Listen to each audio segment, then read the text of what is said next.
خلينا نحكي شوي، كيف الخط عندكم على الضعف السير؟ والله يا عمي ما فهم منهجي في تسيير الخطى بما يتناسب مع المعايير الموضوعة، لأنه هالمعايير لما الذي بدها تستجل إشعارها بما هي عليه من اقتسام يعني بدها لازم تجري بكل سلاسة ومرونة. يعني في شيء اسمه تنظيم ما وراء الواقع، وفي شيء اسمه ضمن الأطر الحيثي والاجتماعي.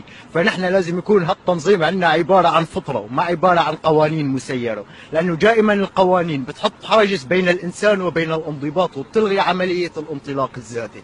فلازم تكون هالقوانين منبعثة من صميم الفرد نفسه من شان تجري بما يتماهى مع عقيدية هذا الوجود، تتحول من أحكام. يعني ما في سير، ما في سير، لا والله.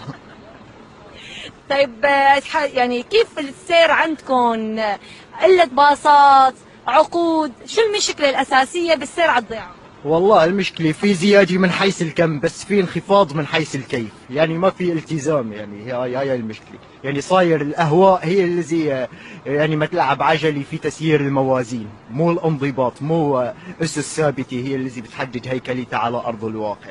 طيب باصات النقل الداخلي كيف توصيلها لكم من ضمن المدينة على الكراج؟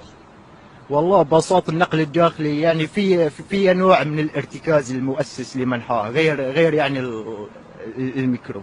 دائما باصات النقل الداخلي يعني بتوفر كثير من المعمعة ومن الخضم التفاعل مع هذه الكثائف الموجودة في حيز التركيب.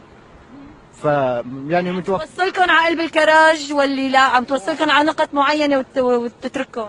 لا، عم توصلنا على نقاط بتشكل بقى البوصلي وبتشكل بقى العصب والهيكل العظمي لكل المفترقات يعني. شكرا كثير لك. اهلا وسهلا.